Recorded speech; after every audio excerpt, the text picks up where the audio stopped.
हरिओम नमस्ते, very good evening everyone. Welcome again to my YouTube channel GK law classes. तो आज मैं एक बहुत ही एक्साइटिंग और न्यू टॉपिक के ऊपर इंडियन कॉन्स्टिट्यूशन के तहत एक छोटी सी वीडियो आप सबके लिए लेके आए हैं।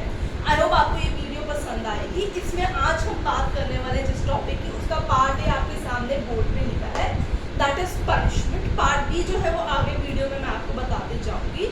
तो आप एज इट इज वीडियो को देखते जाइए और वीडियो के अंत तक बने रहिए। अगर आपको आज की वीडियो पसंद आए तो डेफिनेटली लाइक शेयर कीजिए और चैनल को सब्सक्राइब करना भूलिएगा मत। वैसे स्क्रीन पे बाय द टाइम ये फ्लैश करता ही रहेगा, तो जिन्होंने चैनल सब्सक्राइब नहीं किया तो वो इस @GKLaw331 पे जाके भी हमें सब्सक्राइब कर सकते हैं। तो आइए शुरू करते हैं विदाउट एनी डिले। आज का टॉपिक वो है the punishment and the pardoning power of president and the governor of respective states. तो आइए ये है part number A for the topic today. ठीक है, पनिशमेंट। सबसे पहले हमें जानना होगा, first thing first is what is a punishment. Now punishment is a kind of a penalty. ठीक है, मैंने question is asked what is a punishment. तो पनिशमेंट एज भारतीय न्याय संहिता आईपीसी के अंदर कभी भी एक्सप्लेन नहीं की गई, ना ही आपके किसी भी प्रोसीजरल स्टैंडर्ड लॉ में इस वर्ड को एक्सप्लेन किया गया है। इसे जनरल पैराग्राफ्स में ही समझा जाता है। Punishment is a kind of penalty which is imposed, ठीक है, on an accused convicted of crime और अ कन्विक्ट जिसने कोई भी एक ऑफेंस कमिट किया हुआ है, ऑन अक्यूज्ड और कन्विक्ट ऑफ द क्राइम, ठीक है, फॉर रेफर्मेशन। तो जो पनिशमेंट होती है एक तरीके की पेनल्टी होती है जो कि हम इम्पोज करते हैं by the court, by the authorised court upon the one who has convicted any kind of crime in India specifically. Because हम इंडिया के अंदर है तो हमारा जो पैरालांस का एरिया होगा वो क्या होगा, इंडिया।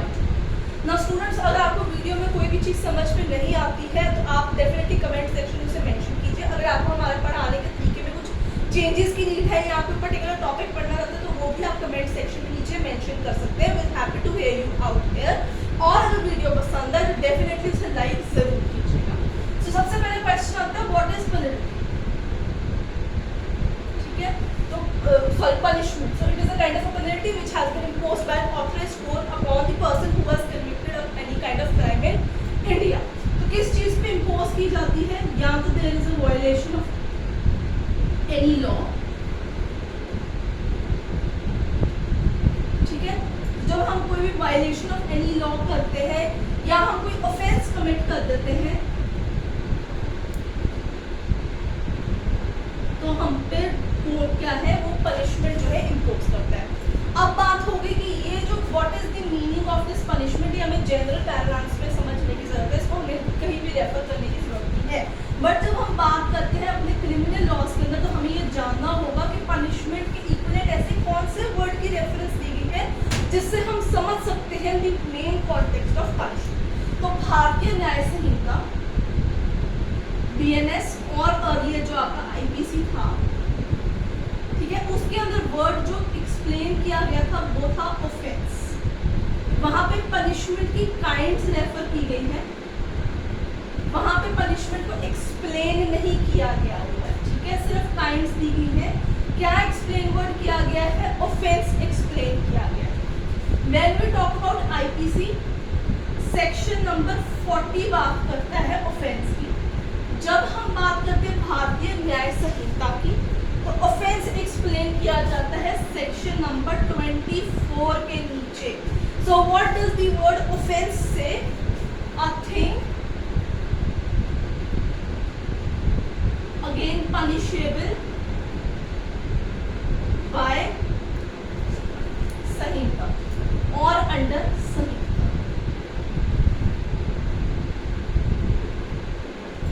कहने का तात्पर्य यहाँ पे ये है, जो आज का हमारा टॉपिक है वो ये है कि पनिशमेंट की काइंड्स क्या है, थ्योरीज क्या है। बट अगर वो आपने कोई ऑफेंस कमिट किया है उसकी आपको पनिशमेंट दी जाएगी। तो ऑफेंस क्या है वो हमने समझ लिया अंडर द आईपीसी और भारतीय न्याय संहिता, वो हम सबको पता है।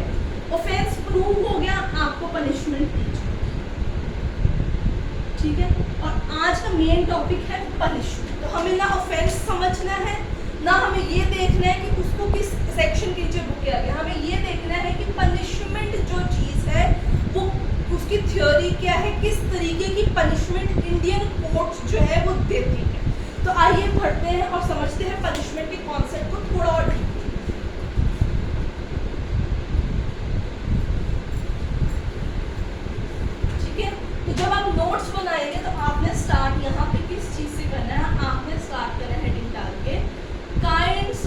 punishment under Bharatiya Nyay Samhita. This would be the first sub-heading under the major heading punishment. ठीक है, तो अब हम देखते हैं कि कितने तरीके की पनिशमेंट। सबसे हायर लेवल पे आपको डेथ पेनल्टी इम्पोज की जाती है, जिसके नीचे आपको यहाँ पे लाइफ इम्प्रिजनमेंट दी जाती है। ठीक है, इससे नीचे आपको इम्प्रिजनमेंट दी जाती है, जो कि दो प्रकार की होती है। एक आपको रिगरस दी जाती है विद हार्ड लेबर, ठीक है, एक आपको सिंपल जो है इम्प्रिजनमेंट दी जाती है according to the offence you have committed. So आपको पनिशमेंट का मतलब समझा दिया गया था, ऑफेंस का मतलब भी समझा दिया गया था। फिर आपके पास आते हैं काइंड्स ऑफ पनिशमेंट, क्योंकि जब हम pardoning power of president governor की बात करते हैं तो सबसे पहले कोई ऑफेंस होगा, पनिशमेंट दी जाएगी, उसके बाद जो पनिशमेंट आपको दी जाएगी स्पेसिफिकली, तब आप उसकी माफी या रहम मांगेंगे आगे चल के प्रेसिडेंट गवर्नर से, अगर आपने बहुत ही कोई लीनियस ऑफेंस किया और आपको काफी सुवेयर लेवल की पनिशमेंट जो है ग्रांट की गई है। तो सेक्शन नंबर है यहाँ पे 4 ऑफ भारतीय न्याय संहिता, जिसमें ये दी गई है highest form of punishment would be death penalty. ठीक है, फिर यहाँ पे आपके पास आता है 4 फीचर ऑफ प्रॉपर्टी। बहुत बड़ी प्रॉपर्टीज भी जब्त कर ली जाती है ऑफ द ऑफेंडर्स। फाइन और एंड की कैपेसिटी में मिलता है, कभी कभी इन सब्स्टिट्यूशन ऑफ योर इम्प्रिजनमेंट आपको फाइन दे दिया जाता है, कभी कभी फाइन जो है वो साथ में मिला के दिया जाता है। और नई चीज जो इंट्रोड्यूस की गई है दैट इज कम्युनिटी सर्विस। अगर बहुत ही माइन्यूट काइंड ऑफ ऑफेंस किया है आपने, उसको सुधारने के लेवल की बेसिस पे हमने ये कम्युनिटी सर्विस जो है इंट्रोड्यूस की है। So section number 4 of भारतीय न्याय संहिता explains what are the kind of punishment. अब जैसे कि हमने पहले बात की थी that an offence has been committed, a punishment is being given. अब what are the kind of the punishments? ये सबसे lowest level रहता है जब बहुत ही minute सी आपने कुछ किया होता है। So court, the authorized court जो उनके पास power है CRPC, वो CRPC कहेगी भारतीय नागरिक सुरक्षा संहिता, उसके तहत वो accordingly जैसे आपने offence पर्टिकुलर पर्सन ने कमिट किया होगा उसको जो है अवॉर्ड कर दी जाएगी पनिशमेंट। ठीक है, अब इसके बाद हमारे पास एक चीज और बहुत इंपॉर्टेंट आती है, वो बात करते हैं द थ्योरीज ऑफ पनिशमेंट। अब मैं उसके अंदर डिटेल में जाऊंगी, बस आपको थ्योरीज बता दूंगी। आप इस पॉइंट को पर्टिकुलरली मार्क कर लीजिए, क्योंकि डेथ पेनल्टी के आगे ही सारा हमने point B of the video समझना है, which will be the pardoning power of your president as well as the governor of the various states. So far, what is a punishment? What is an offense? What are the kind of punishment we have discussed in part A of this particular video. ठीक है, यहाँ पे जितना भी context हम समझेंगे वो सारा भारतीय न्याय संहिता के कॉन्सेप्ट में ही समझेंगे। Now comes the theories of punishment. ठीक है, the theories of punishment. अब हम इसमें डिटेल में नहीं जाएंगे, but I let you know what are the theories, क्योंकि ये भी जानना बहुत ज़्यादा ज़रूरी है। पहली थ्योरी आती है retributive theory. Retributive theory is an ancient theory, ठीक है, that talks about an eye for an eye and tooth for a tooth kind of a concept. Reformative theory जो सबसे ज़्यादा इंडिया के अंदर फॉलो की जाती है कि हमें जो ऑफेंडर है उसको सुधार करना है, उसे सुधार गृह में भिजवाना है, जो आजकल हम प्रिजन्स को एज अ रेफॉर्मेटिव सेंटर भी अज्यूम करते हैं। Then you have a deterrence theory, that you have to stop that offender from further particularly doing any kind of further crimes। ठीक है, deterrence specific भी होता है, deterrence आपका general भी होता है। ठीक है, ये general parlance के अंदर है, to create a kind of an atmosphere to tell the people not to commit a crime in the society। if they commit any kind of crime in the society, उनको कैसी तरीके की particular punishment दी जाएगी। ठीक है, reformative, retributive, deterrence, preventive, a kind of a very similar from the previous area कि preventive है, इसमें प्रिवेंटिव डिटेंशन के अंदर भी अक्यूज को बिफोर कमिटिंग अ क्राइम जो है अंदर कर लेते हैं फॉर 3 or 2 months अकॉर्डिंगली जैसे भी रखना होता है। अब हम चलते हैं part B of today's video, वो है आपकी pardoning power.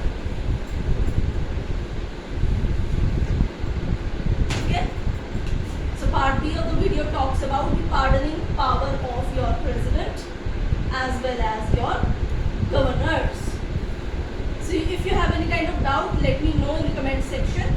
If the pardoning power is to be granted by president, PERZ is the short form that I am giving here. Okay? It has to be go for article number 72 of the Indian Constitution. If it has to be given by the governor, GOV, the governor of the particular state or any state, of Indian state I am talking about, then it has to be go with article number 161 of the Indian Constitution. Right, students? So what is a pardoning power? A pardoning power means to grant clemency to a person. रहम देना, उसे माफ़ी देनी है उसके गुनाहों की, जो उसकी सज़ा है उसको माफ़ कर देना. This is what the main M of pardoning power provided under Indian constitution. ठीक है स्टूडेंट्स, जब हम गवर्नर की बात करते हैं, he can only grant the pardoning power if the offence has been committed according to the state laws. particularly state बहुत बड़ी कुछ particular parliamentarian act के अंदर अपनी amendments introduce कराता है. जैसे previously IPC, if somebody had read it very nicely, तो पंजाब स्टेट गवर्नमेंट ने क्या किया था, स्नैचिंग का एक अमेंडमेंट जो था वो इंट्रोड्यूस किया हुआ था. At that time it was a Punjab state particular amendment. ठीक है, वो स्नैचिंग का एक ऑफेंस उन्होंने डाला था. अब तो ये पर्टिकुलरली BNS के अंदर एक ऑफेंस बन चुका हुआ है. सो पार्डनिंग क्यों दी जाती है? ताकि जुडिशियल एरर को जो है करेक्ट किया जा सके, सजा जो है वो कम की जा सके. कोई ह्यूमैनिटेरियन ग्राउंड आ चुका है तो उस ह्यूमैनिटेरियन ग्राउंड पे उस जो पर्टिकुलर कन्विक्टेड पर्सन है उसको रहम दी जा सके. अब हम बात करते हैं प्रेसिडेंट जो है कब ये बेसिकली आपको जो है पार्डन कर सकता है. कब कर सकता है? अगर आपको कोई मिलिट्री ऑफेंस आपने कमिट किया है, जैसे कोर्ट मार्शल का टाइम है, तब आपकी सजा कम हो सकती है. कोई यूनियन लॉ है इंडियन पार्लियामेंट के तहत, कोई कानून है उसके तहत आपको डेथ पेनल्टी अवार्ड हुई है. ठीक है, डेथ पेनल्टी आपको अवार्ड हुई है, the highest sentence has been awarded, then you can seek a pardon from whom the president of India. या offenses under union laws भी इसके अंदर आ जाते हैं. Now when we talk about pardoning here, you have to remember कि pardoning जो है वो via mercy petition लगाई जाती है to the president of India or to the governor of the state. Pardon कैसे मांगा जाता है? माफी रहम दिली कैसे मांगी जाती है? by way of mercy petition. Now this is a very very tough provision, क्योंकि इसके तहत president जो है सबसे पहले it will go to whom? It will go to the cabinet. Cabinet home minister के पास जाएगा, फिर वो आगे पर्टिकुलर स्टेट जहाँ का वो रहने वाला है उनसे पूछेगा कि आपकी स्टेट में तो इसको हमने छोड़ दिया, माफ़ी दे दी, दोबारा नुकसान तो नहीं पहुँचा देगा. फिर स्टेट वापस कैबिनेट को रिप्लाई करेगी और फिर आगे चल के यूनियन कैबिनेट जो है प्रेसिडेंट को एडवाइस करेंगे, देन ओनली पार्डन दी जाएगी, नहीं दी जाएगी, मर्सी पिटीशन एक्सेप्ट की जाएगी, नहीं की जाएगी. So this is a long and tedious process, जिसके अंदर आपका जो है आर्टिकल नंबर 74 हिंड्रेंस क्रिएट कर जाता है. It limits the power of mercy petition. It limits the pardoning power of the president as well as the governor for the state. So president के पास last चीज फॉर टुडे जो हम आज discuss करेंगे clemency के अंदर, अगर डेथ पेनल्टी दी है तो ही pardoning power via mercy petition आपको मिल सकती है. ठीक है स्टूडेंट्स, अगर आप चाहते हैं इस पे और डिटेल में डिस्कस करें तो आप मुझे बता सकते हैं. तो पार्डनिंग पावर प्रेसिडेंट और गवर्नर कौन सी पार्डनिंग पावर दे सकते हैं? वो पार्डन कर सकते हैं, आपको सजा जो है वो माफ कर देंगे, आपकी रिप्राइव कर देंगे यानी कैंसिल पोस्टपोन कर देंगे, रिस्पाइट कर देंगे पनिशमेंट को यानी थोड़े देर के लिए शॉर्ट पीरियड के लिए रेस्ट दे देंगे. रिमिशन हो सकती है ऑफ द पनिशमेंट. रिमिशन माने without change in nature of the offence, जो टाइम है उसको रिड्यूस कर दिया जाएगा, या कम्यूटेशन यानी सब्स्टिट्यूशन ऑफ ऑफेंस हो जाएगा of your sentence. So these are the things that can be done by the president governor under article 72 161 regarding your sentence. So I hope आपको punishment kinds types और pardoning power of president governor आज का video पसंद आया हो तो उसे definitely like share कर दीजिए, चैनल को सब्सक्राइब करना भूलिएगा मत.